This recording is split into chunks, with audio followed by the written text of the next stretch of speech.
Sports guy, we're going to go back and take a look at the Carolina Panthers fleeced the Tennessee Titans in this 2021 NFL Draft. Before we get into today's content, make sure you subscribe, folks. Doesn't cost anything. Pound that like button, hit that bell notification to be notified of future videos on the Panthers, Charlotte Hornets, Carolina Hurricanes, and major college sports from both North and South Carolina. And folks, leave comments. I love the dialogue. All right, folks, I was going to put this in one of my other videos.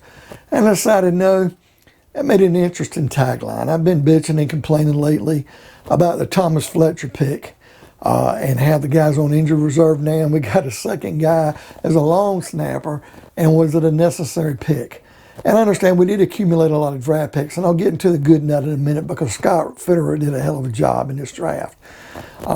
With all of our draft picks, 10 of them making the roster, and one of them definitely, Thomas Fletcher, a long snapper, being on injured reserve, so we can give him a shot probably next year. But the interesting thing was, if we wouldn't have taken Fletcher, Trey Smith, the offensive guard from Tennessee, who's going to start for the Kansas City Chiefs, is out there.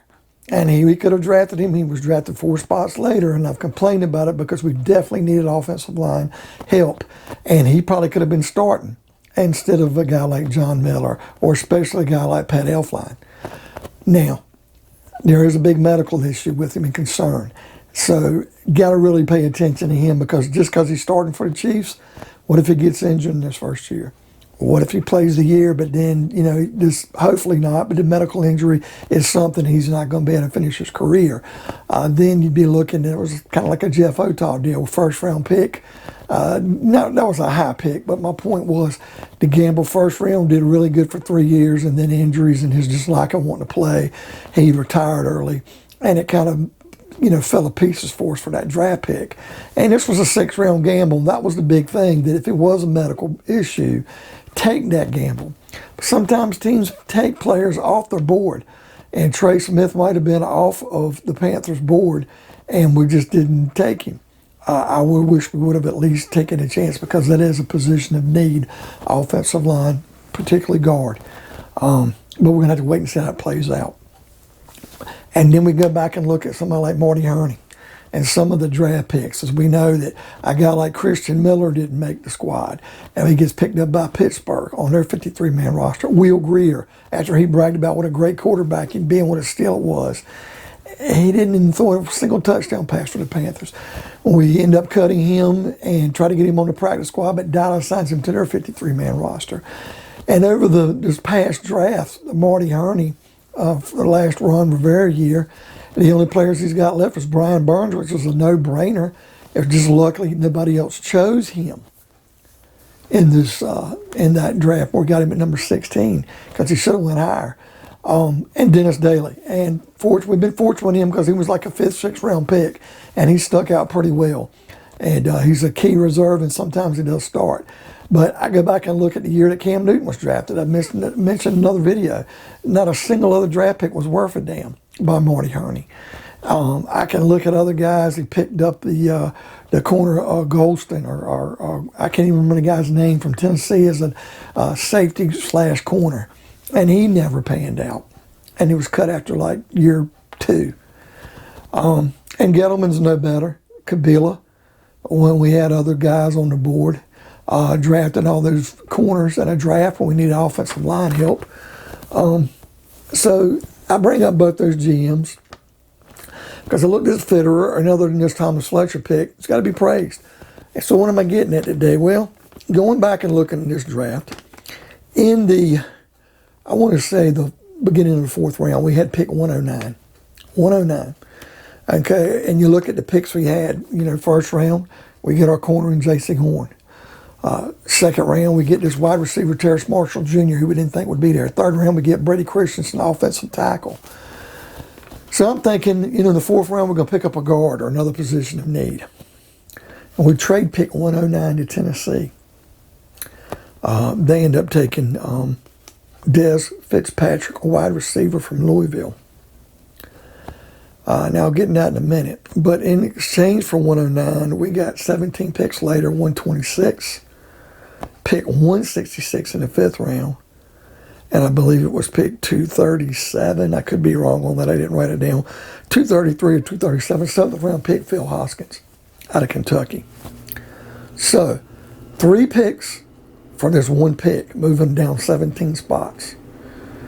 Now, come to find out, the reason why I'm bringing it up is Dez Fitzpatrick was cut by Tennessee in this preseason. 4th round pick they traded 3 picks for, didn't make the squad. You got to remember, the later you get in the draft, people, the more picks you accumulate. You're just throwing shit at a wall, hoping something will stick. That's why the Trey Smith thing would have been valuable. You think he's injured, no good, not the first, second, 3rd round talent. But if you can get him in the 6th, what are you losing if he doesn't make it? It's a 6th round pick. So, we traded a pick away and get 3 picks in return so we can throw shit at a wall and hopefully that, 1, 2, or 3 of these guys are going to stick, other than taking a gamble and pick 109 that may not stick. Now, I'm going to bring that up because I don't think Tennessee knew they'd be in a position they were. Because let's be fair, this was the late April, first day of May or something, this draft concluded. And Tennessee ends up picking up Julio Jones from Atlanta, I believe in June. Could have been July, but I think it was June. If they known they were going to pick up Julio Jones, they might not have traded those picks away for Dez Fitzpatrick, because maybe they didn't know they would land him. So you got to factor that into the equation. Another thing I want to throw out here, because I did go back and do my reading on it, is that Dez Fitzpatrick did clear waivers. Now, would have been something if we would have picked up the kid from Dallas, the Aaron, the guy's name, Aaron Parker, a receiver from Rhode Island. If we wouldn't have picked him up, but we'd have picked Dez Fitzpatrick up for the practice squad, but it didn't work that way. But Tennessee did get him on the practice squad. He has a chance to make it. Because if he didn't make it on the practice squad, or wouldn't have been picked back up, 3 picks for 1. And you got to also remember Tennessee last year's 1st round pick. I want to say the offensive guard from Georgia, Wynn, I think it was. He got cut. Didn't do anything. 1st round pick. Might have been 2nd. But anyway, I think it was a late 1st, and he shit the bed. And they traded him away from Miami for basically peanuts, and I think they've let him go. So they totally are misreading their draft picks here. Now, with these picks we got, trading 17 picks down for this Dez Fitzpatrick, we get Chuba Hubbard. What a great pick. He's our backup to McCaffrey now. Probably going to get some snaps. We pick 166 5th round, we get Keith Taylor, the corner from Washington. With Chuba Hubbard coming as a running back from Oklahoma State, Keith Taylor being the running back from Washington, the cornerback from Washington, he's not going to start, but he's like 2nd string. He's going to get some playing time. He's going to get his feet wet. He made the 53-man roster.